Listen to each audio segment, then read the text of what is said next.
carta de Paulo a Timóteo, capítulo 3, versículo de número 14, diz assim: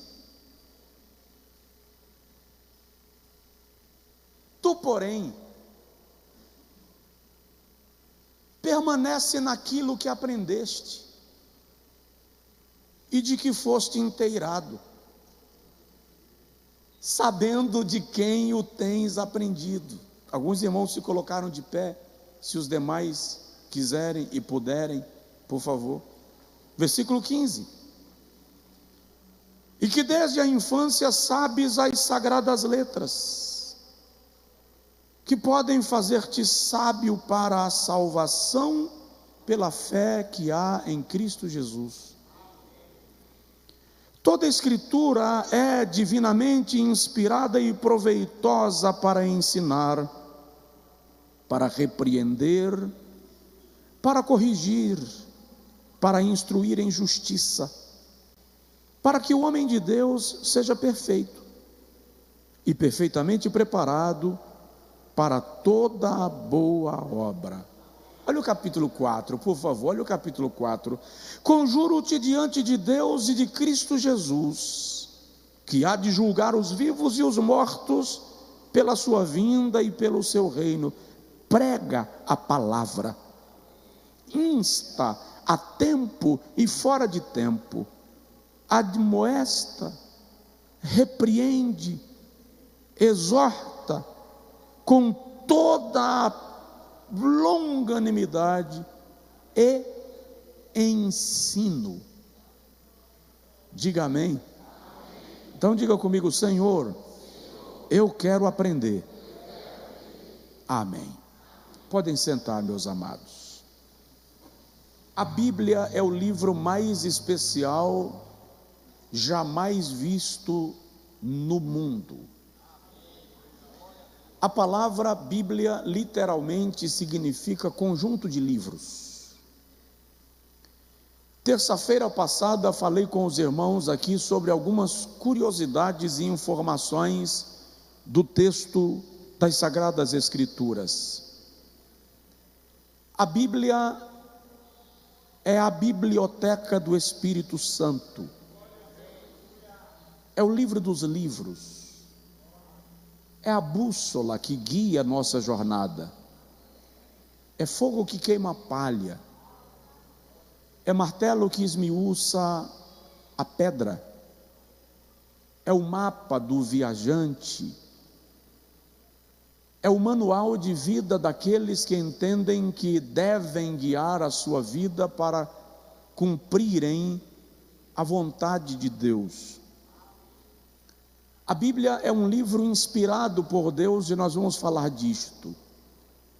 Inspirado por Deus e revelado aos homens que debaixo da unção do Espírito Santo escreveram os textos que nela constam. Toda a mensagem das Sagradas Escrituras é inspirada. A escola de pensamento que diz que nem tudo na Bíblia é de inspiração divina está redondamente equivocado. Já disse Santo Agostinho que se for encontrada na Bíblia uma contradição, certamente é um erro do copista, ou eu que não consegui entender. Um outro pensador disse que ao ler a Bíblia, todos os erros que encontrara foram encontrados em si mesmo, nunca nas Sagradas Escrituras. O seu conteúdo é infalível, suas profecias são verdadeiras, seus mandamentos são íntegros, suas promessas não caem por terra. A Bíblia é o livro mais traduzido da história da humanidade.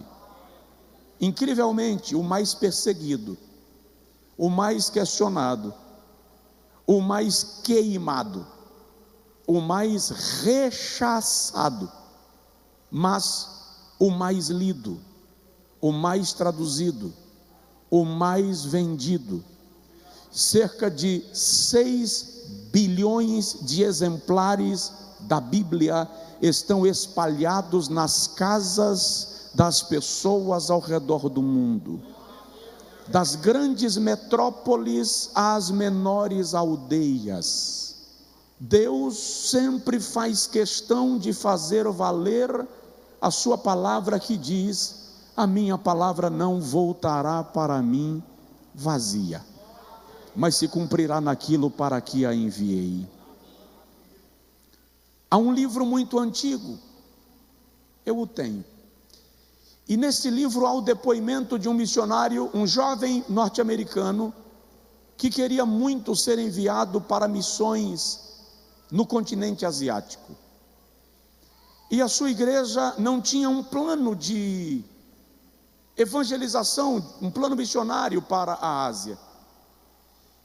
Um dia aquele jovem comprou 20 garrafas, rasgou páginas do Novo Testamento da sua Bíblia, enrolou, colocou naquelas garrafas, betumou a tampa das garrafas, alugou uma lancha e foi ao mar o mais distante que ele pôde ir. Quando ele chegou lá no extremo, fez uma oração e jogou uma garrafa com a maior força que ele conseguiu. Fez outra oração e jogou a segunda garrafa. Orou 20 vezes e jogou as 20 garrafas e voltou para casa. Alguns meses depois, pescadores de uma ilha nas Filipinas, quando puxaram a rede, trouxeram uma garrafa na rede e dentro da garrafa tinha papel. Aquele povo, aqueles nativos daquela ilha, adoravam o Deus das águas. Eles entenderam que aquela garrafa tinha sido o Deus das águas que havia enviado uma mensagem para eles. Mas quando quebrou a garrafa e tirou o texto, eles não conseguiam ler, porque o texto era em inglês e eles falavam o dialeto da ilha. Então, depois de dias pesquisando, descobriram numa outra ilha próxima um missionário britânico que estava há 5 anos naquela região e nunca tinha conseguido ganhar nenhuma alma para Jesus na evangelização. Chamaram aquele missionário e ele traduziu a palavra, e eles, compreendendo que foi o Deus que eles adoravam que mandara, aceitaram a Jesus como Salvador. Toda a ilha. 19 meses depois, chegou uma carta na Sociedade Bíblica Norte-Americana, solicitando 5.000 Bíblias para os novos convertidos de todas aquelas ilhas que estavam entregando a sua vida ao Senhor Jesus. A palavra não vai cair por terra, ela não vai falir. É do pastor Hernandes Dias Lopes, pastor presbiteriano, a seguinte frase: a Bíblia é a bigorna de Deus que tem quebrado o martelo dos críticos. Todos que se levantaram contra ela se viram confrontados por ela.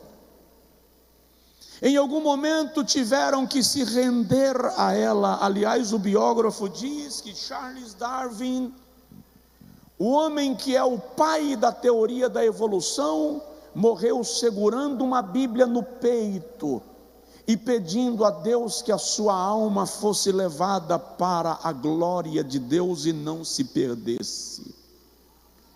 A Bíblia Sagrada, sem sombra de dúvida, é o livro que traz a mensagem de consolo para o coração aflito, de perdão para o pecador, de correção para o rebelde, de orientação para o perdido. É o livro que sai incólume das fogueiras da intolerância.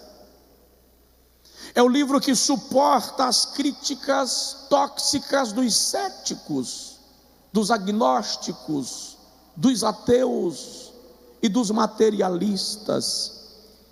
Ela tem prevalecido sobre as afrontas daqueles que a rejeitam. Sua marcha na história é poderosa, é vitoriosa. Feliz o povo que tem acesso às sagradas escrituras e valoriza. Os arroubos, as afirmações, os mandamentos, as promessas registradas nas sagradas escrituras jamais minguam. Aqueles que se levantaram para desacreditá-la foram calados. Se perverteram pelo próprio tempo, porque a palavra do Senhor permanece, mas o homem tem tempo de validade. Quando eu comecei a pregar há 32, 33 anos atrás, um dia eu me aproximei do meu pai com uma pergunta ingênua, mas honesta. Eu estava sendo honesto. Eu disse para ele: quando eu pregar a Bíblia inteira, o que eu vou pregar? Porque eu imaginei que eu ia pregar a Bíblia de Gênesis a Apocalipse, ia acabar e não teria mais o que dizer. Meu pai olhou para mim e disse: quando você conseguir pregar a Bíblia inteira, me pergunta novamente, que eu te respondo. 33 anos já se passaram e eu estou ficando velho. Não é que eu me sinta velho, mas em comparação aos 17, quando eu fiz essa pergunta, literalmente eu estou ficando velho. E ainda estou tentando entender Gênesis capítulo 1, versículo 1. A Bíblia é infalível, o seu poço é inesgotável, a sua sabedoria é infinda, a sua revelação é permanente. Todos os argumentos contra ela viram pó, e ela permanece sendo a palavra de Deus.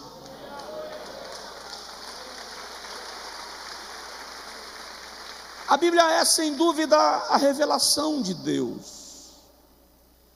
Não é possível conhecer Deus sem a Bíblia. Deus se revela em suas páginas, em cada uma delas.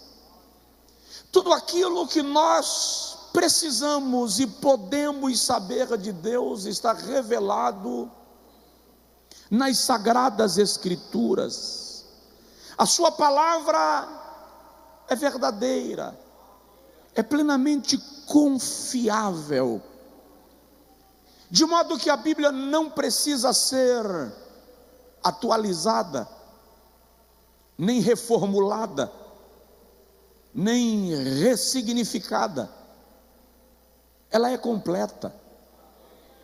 Eu disse aos irmãos semana passada que não importa se um chinês ou um sertanejo do Nordeste do Brasil esteja lendo a Bíblia, são culturas completamente distintas. Cada um a lerá e ouvirá Deus falando consigo, dentro da sua realidade. Nenhum livro oriundo da mentalidade humana conseguiria tamanha proeza, grandeza, beleza, alcance, poesia, profecia, cumprimento, mapeamento, alinhamento. Não, nenhum livro seria tão abrangente se não fosse a palavra de Deus, inspirada, revelada, manifestada, para corrigir, para redarguir, para instruir, para orientar o homem na sua jornada. Qual a explicação para isto? Como entender esta abrangência e grandeza? Os reformadores E quando falo dos reformadores, estou me referindo àqueles que foram cabeças da reforma protestante, aqueles que conduziram o movimento da reforma, sobretudo no seu primeiro século. Os reformadores sempre entenderam que a Bíblia não precisa de paralelo, ela não precisa de companhia. Se você quiser identificar uma heresia, é só aprender as 4 operações: soma, diminui, multiplica, divide. Toda heresia quer acrescentar algo às Sagradas Escrituras. Toda heresia quer diminuir algo das Sagradas Escrituras. Toda heresia quer multiplicar mecanismos para a salvação e para o homem seguir a Deus. Toda heresia é separatista, ela divide, ela entende que quem não seguir os seus fundamentos não vai para o céu, só vai para o céu quem faz parte daquele movimento quadradinho. A Bíblia Sagrada é o livro que traz para nós a fundamentação daquilo que cremos, daquilo que recebemos de Deus. Como posso crer que ela é a palavra de Deus? Diga-me, pela fé, e eu te direi, também eu. Entretanto, a fé que eu tenho de que a Bíblia é a palavra de Deus serve para mim, e até serve para outra pessoa que também tem a fé. Mas para aquele que é desprovido dela, talvez ele precise de algumas outras afirmações categóricas, inquestionáveis sobre as Sagradas Escrituras. E como disse o professor e mestre Antônio Gilberto, nós não apresentamos argumentos da inspiração bíblica porque precisamos deles, nós simplesmente cremos. Diga comigo, eu simplesmente creio. Diz aí para o seu vizinho, eu simplesmente creio. Os argumentos não é porque eu preciso deles, os argumentos é porque eu creio de tamanha maneira, de tal forma, que não me incomoda buscar fundamentação para te dizer por que eu creio. Houve um evento na Sociedade Bíblica Canadense. Para pregar naquele evento foi convidado um dos maiores pensadores cristãos da Índia. Aliás, um missionário indiano foi convidado para pregar nesta conferência. Quando ele terminou de pregar, o presidente da Sociedade Bíblica do Canadá, olhando para o missionário indiano, disse: o senhor não lembra de mim? E o missionário, o pregador indiano disse: não, eu não lembro do senhor. E o presidente da Sociedade Bíblica disse: nós nos conhecemos há mais de 30 anos atrás. E o missionário indiano olhou e disse: realmente eu não me lembro. O presidente da Sociedade Bíblica disse: eu era um estudante, cético, materialista. Me encontrei contigo numa avenida, você me evangelizou. E você me ofereceu uma Bíblia. E eu te disse que se você me desse aquela Bíblia, eu ia rasgá-la página por página e iria fumar cada página da sua Bíblia. Você olhou para mim, em vez de se sentir ofendido, você disse: eu te dou a Bíblia, e você pode fumar cada página dela, com uma condição. E eu te perguntei: qual é a condição? E você me disse: você vai ler cada página antes de fumar. E eu aceitei o desafio. Quando você me entregou a Bíblia, você me disse assim: faz o seguinte, para você não morrer de tanto fumar antes de ler a Bíblia toda, começa lendo por Mateus. E aquele homem disse: eu levei a sua Bíblia e cumpri a minha promessa. Eu fumei cada página do Evangelho de Mateus. Eu li e fumei cada página do Evangelho de Mateus. Eu li e fumei cada página do Evangelho de Marcos. Eu li e fumei cada página do Evangelho de Lucas. Eu li e fumei 2 páginas do Evangelho de João. Quando eu estava lendo a 3ª página para fumar, eu encontrei lá: porque Deus amou o mundo de tal maneira que deu o seu Filho unigênito, para que todo aquele que nele crer não pereça, mas tenha a vida eterna. Eu não consegui fumar mais e entreguei a minha vida ao Senhor Jesus Cristo. Só se você pode, dê um brado de glória junto com os aplausos, porque a palavra de Deus não cai por terra. Aleluia. Qual é o segredo desse poder? Qual é o segredo desta grandeza? Te digo, a Bíblia é um livro expirado e inspirado. Diga comigo: a Bíblia é um livro expirado e inspirado. Não entendi, pastor? Você vai entender. O apóstolo Pedro, escrevendo a sua primeira epístola, no capítulo 1, versículo 21, diz que nenhuma palavra da Escritura é de particular interpretação. Porque homens de Deus falaram, escreveram movidos pelo Espírito de Deus. No texto que nós lemos de Paulo a Timóteo, Paulo diz: toda a Escritura é divinamente inspirada. A palavra grega aqui é theos peneutos, que dá a ideia de aquilo que foi soprado.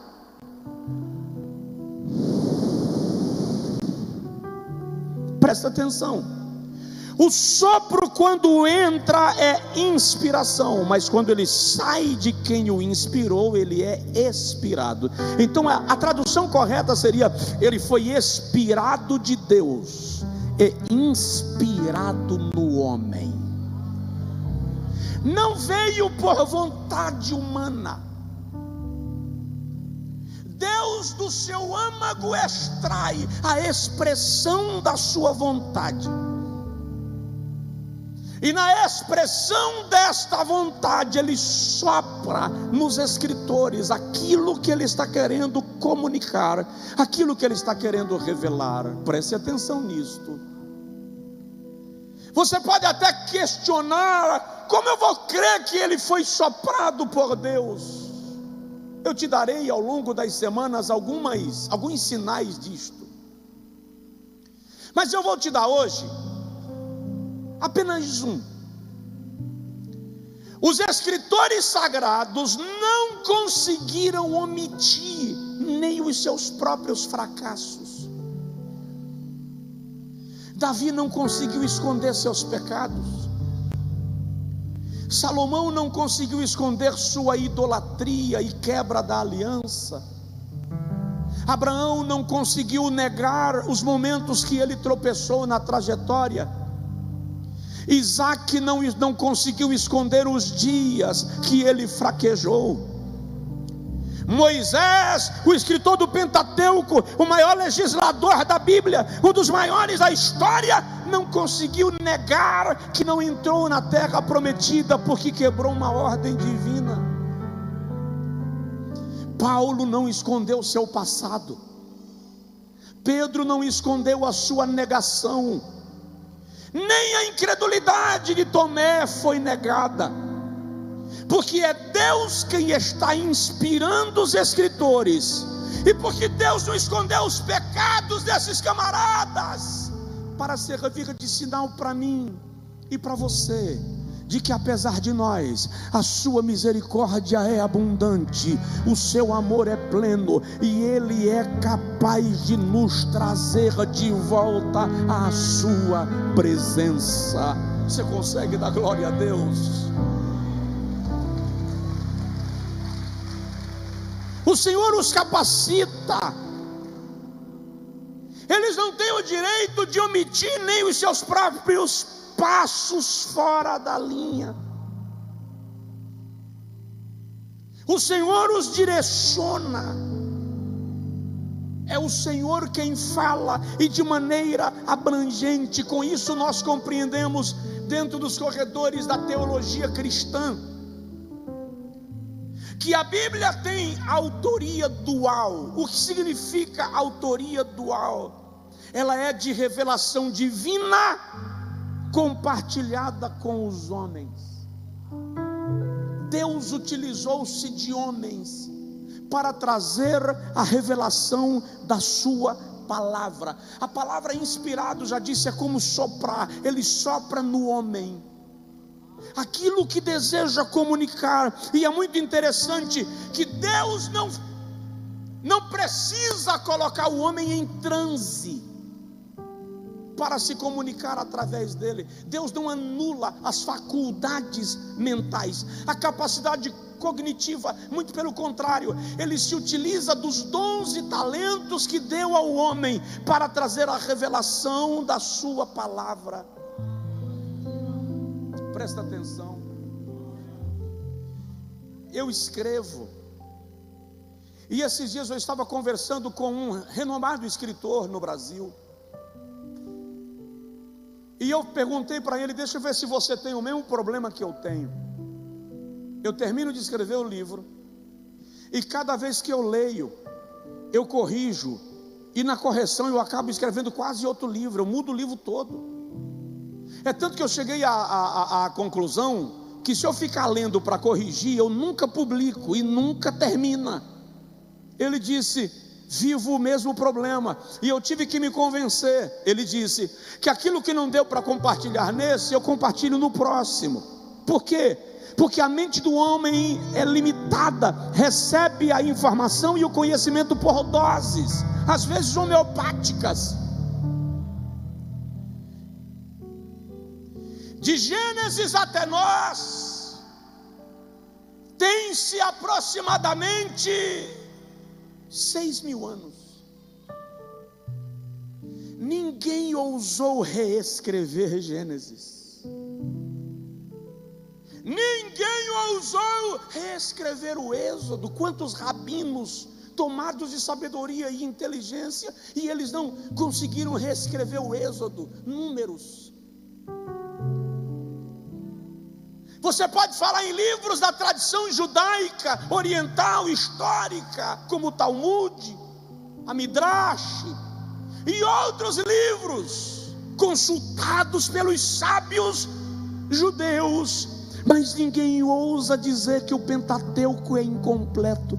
Ninguém ousa dizer que ele precisa de algumas coisas que Moisés esqueceu, porque o Espírito Santo é tão abrangente, tão pleno, tão completo, tão extraordinário, que alcançou todas as dimensões da revelação para comunicar ao homem a sua vontade, o seu propósito. Só quem é crente pode dizer glória a Deus.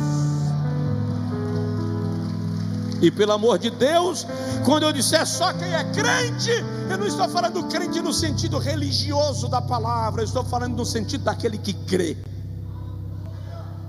Agora diga comigo: eu creio na Bíblia como palavra de Deus.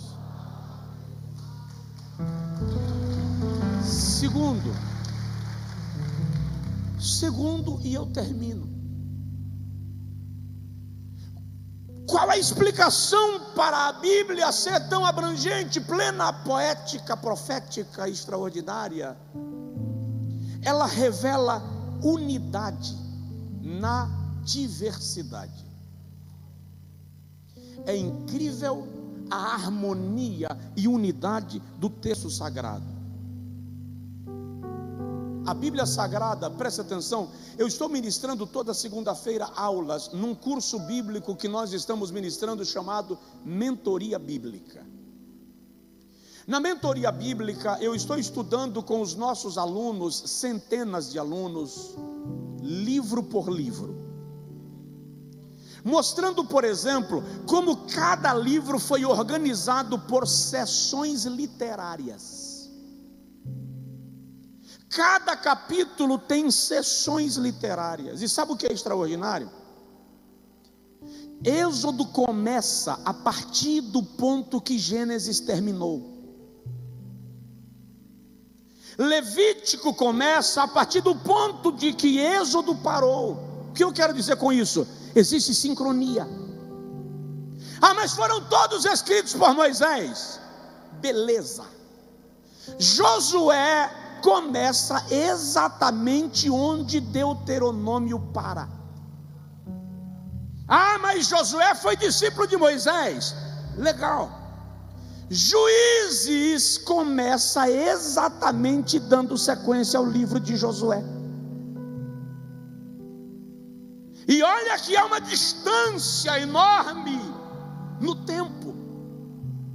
O livro de Ruth, que cronologicamente está dentro do livro dos Juízes, relata exatamente o cenário de Israel sendo subjugado por nações inimigas.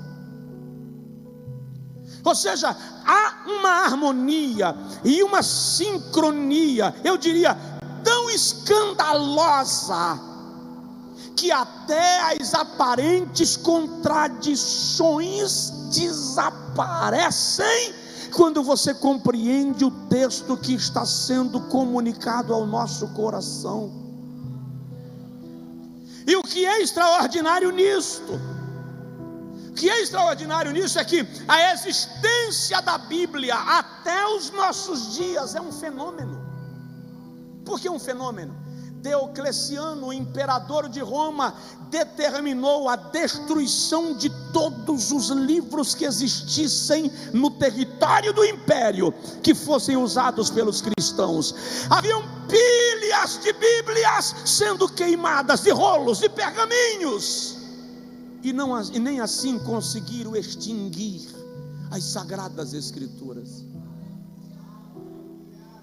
A União Soviética, a China e países fechados pelas cortinas de ferro e de bambu prenderam cristãos pelo simples fato de transportarem uma Bíblia, autorizaram a destruição de todos os livros e ninguém conseguiu extinguir as sagradas escrituras. As universidades, com os seus mais variados intelectuais, homens dotados de uma inteligência em comum, que fizeram conferências, aulas, fóruns, para desconstruírem as sagradas escrituras. Ah, dá licença, eles morreram, desapareceram da história, e o que resta é a foto no corredor da universidade, mas a Bíblia Sagrada continua de pé, porque a palavra do Senhor não cairá por terra. Só quem pode dar glória a Deus. Eu creio na Bíblia.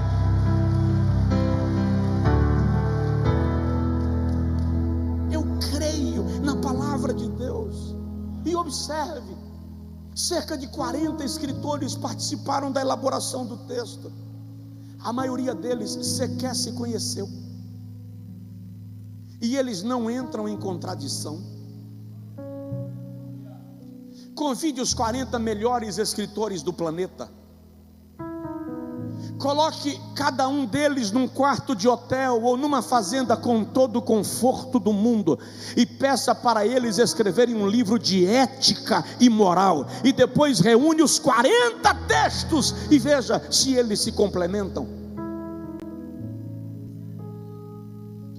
A Bíblia Bíblia Sagrada se integra, se harmoniza. Ela é mais harmônica que as teclas do piano. Ela é mais poética do que a maior das poesias. Ela é mais bela do que a queda d'água da Foz do Iguaçu.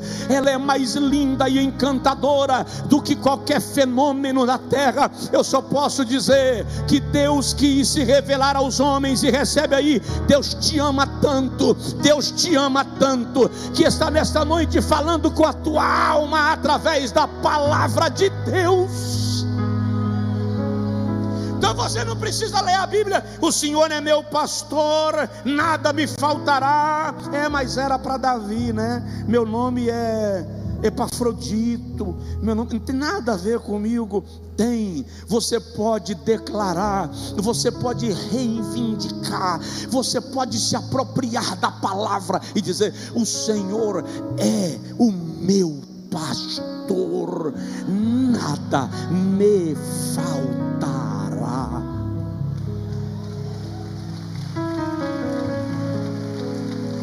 Além do fato de os escritores serem distintos, imagine que Moisés era general, Josué guerreiro, general, Esdras sacerdote, Samuel juiz, Davi rei e músico, Salomão rei e sábio, Isaías membro da família real, Jeremias de família sacerdotal, Ezequiel também, Daniel de família real, Oséias homem comum, Amós vaqueiro, Miqueias fazendeiro, Sofonias de família nobre, mas lá do interior, Malaquias cativo de guerra lá no Império Medo-Persa, Mateus cobrador de impostos, Lucas médico e historiador, Paulo teólogo e construtor de tendas. Eles não tinham as mesmas funções. Uns escreveram no deserto, outros escreveram no calor da guerra, outros escreveram na prisão, na masmorra. Alguns escreveram no campo, outros escreveram na construção, como Neemias. E olha para mim, e eles simplesmente não se contradizem. Eles simplesmente não sei se existe essa palavra, se não existir, coloca entre aspas. Eles simplesmente não desdizem. Não, essa palavra não existe. Eles não desfazem o que o outro disse. A palavra se confirma. Parece uma máquina de consolidar, de fazer terraplanagem. Além de limpar o terreno, ainda vem solidificando. E a palavra, quanto mais bate, mais vai gerar resultado. Quanto mais bate, mais vai transformar. Quanto mais bate, mais vai renovar. Quanto mais bate, mais vai revelar a vontade de Deus. Eu estava num congresso dos Gideões, aquele grupo de irmãos voluntários que saem entregando novos testamentos nas escolas, nos hotéis, nas repartições públicas. Eu fui convidado para ministrar numa conferência deles, e lá alguém deu o testemunho que foram entregar novos testamentos numa escola. Eu acho que foi em Sergipe. E eles saíram entregando novos testamentos na escola, e entregou um novo testamento para um aluno, e o aluno resolveu esnobar. E o aluno pegou o Novo Testamento e disse: aqui que eu faço com a sua Bíblia, ó, e jogou em cima do telhado da escola. Eles estavam saindo da escola quando alguém gritou, e eles olharam, era um moço em cima do telhado. E o moço veio descendo a escada rápido, chorando, e disse: pelo amor de Deus, oram por mim. Eu quero agradecer porque vocês jogaram uma Bíblia para mim. Eu estou em crise conjugal, a minha mulher foi embora, e eu estava ali trabalhando e planejando me jogar do telhado e dar cabo da minha própria vida. A palavra vai ao encontro do coração necessitado. A palavra te cura, a palavra te renova a esperança, a palavra te fortalece. Só quem recebe dá um brado de glória a Deus. Ela não voltará voltará vazia, porque ela é uníssona, harmoniosa, poderosa. Ela vai gerar milagres em sua vida. Sabe, ontem à noite, e eu encerro aqui, encerro por hoje. Quando eu terminei a aula e acomodei minha creche para dormir, ainda era cedo, e eu pensei comigo: o que tenho a fazer? E lembrei a mensagem de amanhã. Mas quando eu estava estudando, eu falei: Jesus, eu queria pregar uma mensagem assim mais motivacional, assim, um negócio mais moderno. No meu coração o Senhor disse assim: insista pregando a minha palavra, e eu vou começar a fazer milagres que você vai ficar estupefato. Eu vou continuar pregando isso aqui. Só que tem uma coisa, eu disse a Deus: eu não quero chamar enfermo na frente para orar. Isso é um negócio que eu tenho com Ele. Eu não quero chamar enfermo na frente para orar. Eu quero pregar a palavra, e enquanto eu prego, o Senhor vai curando. Eu quero, no meio da pregação, sem eu parar, o paralítico jogar a muleta para cima, o cara que está com câncer vomitar no meio da igreja. Presta atenção, isso vai acontecer aqui. Isso vai acontecer aqui. E já chegou a hora de começar a acontecer. Como eu sei, pode orar também. Se durante a pregação, pastor, Deus me mandar orar por alguém, vai lá discretamente, chega perto do cidadão e pergunta: posso fazer uma oração por você? Faz a oração. Porque Deus não vai ficar usando, Deus não precisa depender de uma pessoa para fazer milagre. Nós somos o corpo de Cristo. Ele vai nos usar. No primeiro ano desta igreja, houve uma profecia, e eu não vou repeti-la. Se você não lembra, o pastor lembra, deixa isso, porque se Deus me mantém lembrando dela, é porque Ele quer que eu esteja lembrando dela. E naquela profecia o Senhor disse: vão acontecer X fatos. A expressão foi outra.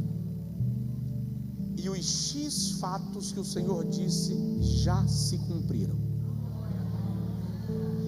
E na profecia foi dito assim: quando acontecer o último, eu vou escancarar portas e vou liberar milagres, salvação em massa, provisão financeira. A profecia ainda disse assim: vejo dinheiro vindo de outras partes do mundo para esta casa. E hoje à tarde, quando ajoelhei para conversar com Deus, eu disse: Senhor, Isaías 43, 26, o Senhor diz assim: procura lembrar-me, traze-me a memória. Aí eu disse para Deus: Senhor, só para relembrar, não que o Senhor esqueceu, mas o Senhor disse que eu posso relembrar. Já aconteceu isso aqui, já aconteceu isso aqui, já aconteceu isso aqui, já aconteceu isso aqui, já aconteceu isso aqui, já cumpriu. Está na hora. Sopra um vento, afasta a nuvem e traz sobre nós uma nuvem de chuva, e faz chover. Quem canta? Faz chover. Veja uma pequena nuvem.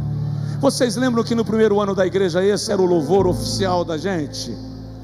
É tempo de chuva, e vai ser gerado pela palavra.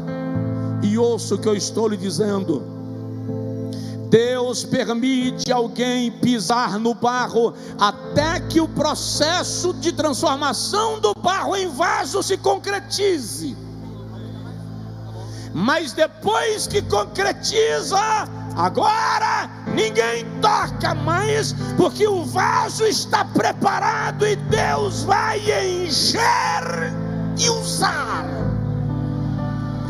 Diga ao Senhor: derrama sobre nós gotas de avivamento, derrama sobre nós chuvas de avivamento. Eu não estou falando apenas de um avivamento que vem para alegrar o nosso coração com línguas. Eu estou falando de um avivamento que vai tocar a tua casa, que vai tocar a tua família, que vai tocar a tua empresa, que vai tocar as suas finanças. Satanás está sendo empurrado para trás, os demônios estão sendo empurrados para trás. Deus está abrindo espaço. Sabe quando o dia é escuro e de repente raios solares aparecem entre nuvens? Deus vai fazer a luz da sua presença resplandecer sobre o seu povo neste lugar. Ministre sobre a pessoa que está do seu lado. Se é a sua família, ministre sobre a sua família. Ministre sobre a sua mulher. Ministre sobre o seu marido. Ministre em casa, no culto online. Ei, não deixa Satanás colocar a sua pitada de miséria no seu coração. Seja livre nesta noite. Deus quer fazer algo extraordinário na sua vida. Ministre sobre a pessoa do seu lado, ore por ele, ore por ela. Oh, aleluia. Eu estou sendo autorizado a declarar que vai haver cura nesta noite. Vai haver cura nesta noite. É o sinal de confirmação do que Deus está terminando de declarar aqui. Jeová, traz um vento de cura nesse lugar agora. Traz um vento de cura sobre esta casa agora. Oh, e como sinal, traz variedades de línguas. Traz variedades de línguas. Quebra protocolos agora. Faz esse homem vibrar na tua presença. Chorar no renovo do teu espírito. Enche esta casa em nome de Jesus. Dança no espírito. Salta no espírito. Fala em línguas estranhas. Você veio azedado para cá hoje à noite. Azedado com a vida. Azedado com a família. Azedado com o trabalho. Azedado com as lembranças ruins. Eu declaro nesta noite o óleo do Espírito trazendo doçura para a tua alma. Recebe em nome de Jesus. Recebe em nome de Jesus. Abençoa a tua casa, abençoa a tua família, abençoa teu casamento, abençoa a tua empresa, abençoa teu amigo, abençoa teus filhos, abençoa, abençoa, abençoa. Recebe. Aleluia. Quero ver crente dançando no Espírito. Quero ver crente aplaudindo ao Senhor nesta noite. Quero ver crente saltando na autoridade de Jesus. Espírito de Deus, como sinal de que o Senhor está revelando tua palavra e teu tempo. Toca agora a música dos anjos desse lugar e faz crente dançar no Espírito. Faz irmãos dançarem no Espírito agora, em nome de Jesus Cristo. Vai, recebe agora o toque do Senhor na tua alma. Ele dedilha as cordas da tua alma e te faz celebrar com gratidão, porque Deus está nesse lugar. Você vai ter sinal na tua casa. Você vai ter sinal essa semana na tua empresa, no teu negócio. Deus vai te dar sinal de que o tempo de dissipar a nuvem chegou, e vem uma nuvem de chuva poderosa sobre a sua vida. Ouça o que eu estou lhe dizendo. Você vai ter sinal em casa. Aquele calcanhar de Aquiles, você vai ver Deus tratando aquilo, e vai ter um sinalzinho que você vai perceber. Olha a mão de Deus aí. Aquela situação na empresa onde você trabalha, ou na tua empresa, aquilo que estava travado. Ouça o que eu estou lhe dizendo. Esta semana você vai ver o nó afrouxar. Deus está te dando um sinal de que Ele está abrindo, derramando sobre você aquilo que ficou retido, porque as etapas foram cumpridas. E quem sobreviveu a cada onda, quem sobreviveu a cada vendaval, quem passou em cada peneira, vai ver Deus lhe derramar honra dobrada e multiplicada, porque o seu propósito não cai por terra. Coloca o dedão em riste assim na pessoa do seu lado e diga para ele assim: chegou o tempo. Chegou o tempo. Profetiza, profetiza. Chegou o tempo. Receba, em nome de Jesus.